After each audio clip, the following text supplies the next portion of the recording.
vivência na selva e uma série de coisas, e ensina ao mesmo tempo ele a lutar, ele aprender a lutar em defesa daquela floresta. Então isso começou a dar certo, e hoje, por exemplo, nós temos 19 escolas em toda a região. Os professores são pessoas escolhidas e preparadas pela própria comunidade. Os professores são seringueiros. Por que seringueiro? Porque as pessoas da cidade, elas não se adaptam nunca à realidade do seringal. E mesmo essas pessoas iam querer colocar na cabeça do seringueiro o mesmo método oficial do ensino. E aí para nós não adiantaria nada. E daí o porquê dessa cartilha e porquê que as pessoas teriam que ser preparadas, porque essas pessoas, no momento que elas são escolhidas pela comunidade, elas são eleitas, tem que ser pessoas comprometidas com a luta da comunidade, com a luta em defesa da floresta, com a luta em defesa da Amazônia e com a luta pela organização de sua própria comunidade. E ela tem uma função também de contribuir para ajudar em outras comunidades. Daí foi formado um grupo de seringueiros e hoje nós temos, entre as 19 escolas, nós temos mais de 50 lideranças preparadas que, por sua vez, estão sendo agora enviadas para outras regiões para levar essa mesma experiência para que esse mesmo trabalho seja realizado em outras regiões da Amazônia. Enfim, então, esse todo o trabalho que nós desenvolvemos até hoje. Agora, por outro lado, nós enfrentamos uma situação muito difícil. Nos últimos tempos, a UDR resolve se estruturar também no Acre. E se cria em Chapuri, em Rio Branco, a UDR. Por quê? Porque eles resolveram que era preciso, naquele momento, os fazendeiros se organizarem também para contrapor ao nosso movimento. E hoje, para vocês terem uma ideia, sob o comando da UDR, vários pistoleiros estão sendo espalhados por toda aquela região para tentar eliminar algumas lideranças nossas. Eu, pelo menos, sou vítima até hoje, a partir de 77 até agora, de 6 atentados. Felizmente, por incrível que pareça, escapei de todos eles. Agora, recentemente, eles atacaram um acampamento nosso no dia 26 de maio e 2 companheiros foram baleados, onde um seringueiro recebeu 7 balaços e outro companheiro 2 balas. Finalmente conseguiram sobreviver até hoje. Atualmente, minha casa está sendo guarnecida por 4 seringueiros, onde 2 permanecem até meia-noite e os outros 2 permanecem até o amanhecer do dia. Isso diariamente. A sede do sindicato diariamente está sendo cercada por pistoleiros. Hoje mesmo recebi notícia de Chapuri de que essa noite vários pistoleiros tentaram invadir a sede do sindicato. Nós sabemos que existe hoje uma pressão enorme da UDR, mas que a UDR há 2 meses, numa reunião que ela fez, ela decidiu que a minha eliminação se daria em outra região do país, porque para me matarem hoje ali daria um trabalho muito maior, daria uma repercussão muito grande. Só que esse segredo vazou e todos os companheiros estão sabendo disso. Mesmo que em qualquer canto hoje do país que por acaso eu caí numa emboscada, mas todo mundo sabe que essa emboscada veio a partir de Chapuri, a partir do Acre. Então não adianta eles quererem nos enganar. Recentemente nós temos mais de 10 seringueiros, 10 lideranças ameaçadas de morte. Mas nós não tememos, porque nós sabemos que hoje, por exemplo, se eles matam de nós temos 100, 200, 300 lideranças para tocar o trabalho para frente. Hoje não adianta mais a UDR, por exemplo, querer matar um Chico Mendes, um outro sindicalista lá do Acre, porque hoje tem centenas, milhares de Chico Mendes e outros companheiros. Hoje eu estou aqui e tem outro companheiro na Alemanha que também hoje está dando uma palestra para os ecologistas da Alemanha. Que o ano passado eu fui muito estrela no mundo inteiro e é preciso que a gente jogue outros companheiros que têm importância igual a mim ou até melhor, para que eles sejam reconhecidos também.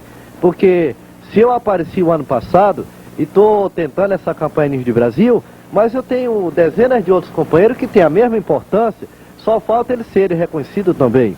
E o meu objetivo, enfim, é trazer uma mensagem para vocês, no sentido de que na medida do possível, vocês procurem sensibilizar outras pessoas nessa grande causa que nós defendemos. Porque a questão da Amazônia, como eu já disse, é uma questão que interessa a todo o segmento da sociedade brasileira. Ou seja, todos nós somos brasileiros. Quer dizer, o Acre não é um outro país, o Acre é Brasil hoje.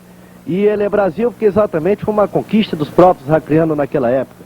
E é preciso que todos os brasileiros hoje se derem as mãos para defender uma causa tão importante que é a defesa da Amazônia. E nós sabemos que a Amazônia hoje, que é a cobiça do latifúndio, e principalmente com a possibilidade do asfaltamento da estrada que tem saída hoje para o Pacífico, que é um projeto, que é uma promessa do Sarney que ele fez em troca dos votos dos parlamentares do Acre para os 5 anos de mandato dele. Ele pretende cumprir nessa promessa de asfaltar a 364 e depois ligar ela para o Pacífico, para possibilitar com isso mais a penetração do capital internacional e do capital latifundiário que pretende se estabelecer por toda a região.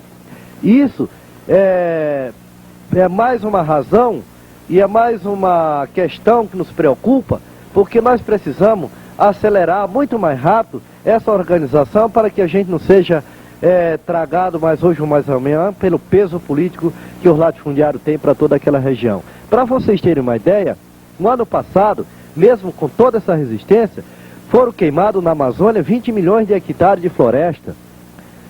Para vocês terem ideia, você sabe o que significa 20 milhões de hectares de terra?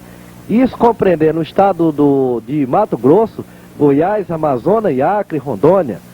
E isso significa que, se isso continuar, daqui a 10 anos, a Amazônia será um deserto. E se a Amazônia se transforma em um deserto, nós vamos ter uma repercussão muito negativa, tanto para o Brasil como para o mundo inteiro. E para nós, principalmente, que nós estaremos ameaçados a um genocídio. Porque se continua o desmatamento, se continua se investindo nos incentivos, na criação dos grupos agropecuários para a Amazônia, então, nosso futuro estará ameaçado.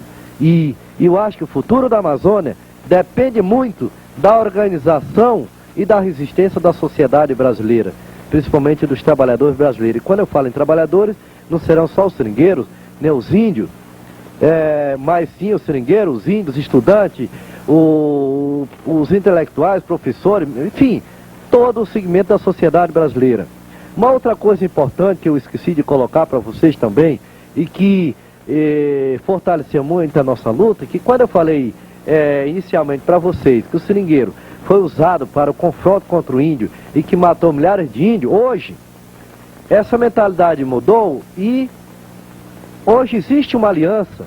Hoje se acena como aliança dos povos da floresta, que tem tido uma repercussão muito grande. O índio, apesar de ter sido massacrado pelo branco, começou a entender que o seu verdadeiro inimigo não é o seringueiro, mas são realmente os patrões dos grandes latifundiários. E foi exatamente com esse objetivo, com esse pensamento, que acaba de se selar a aliança dos povos da floresta, a aliança dos índios e seringueiros, e foi uma proposta encabeçada pelo Conselho Nacional de Seringueiro e pela União das Nações Indígenas. Inclusive, infelizmente, eu cheguei muito em cima da hora hoje, porque se eu tenho chegado mais antes, eu gostaria de que tivesse sido convidado o companheiro Ailton Krenar, que é um dos companheiros, que foi um dos cabeças desse movimento de aliança dos povos da floresta na Amazônia, que é uma aliança que tem fortalecido muito essa questão de pressão aos bancos internacionais, principalmente para a Amazônia. No momento era isso que eu tinha para colocar para vocês, e me coloco à disposição, se houver tempo, para responder algumas perguntas, se tiver ao meu alcance, ou para também alguém que quiser contestar alguma coisa. Eu acho que está aberto aí o debate.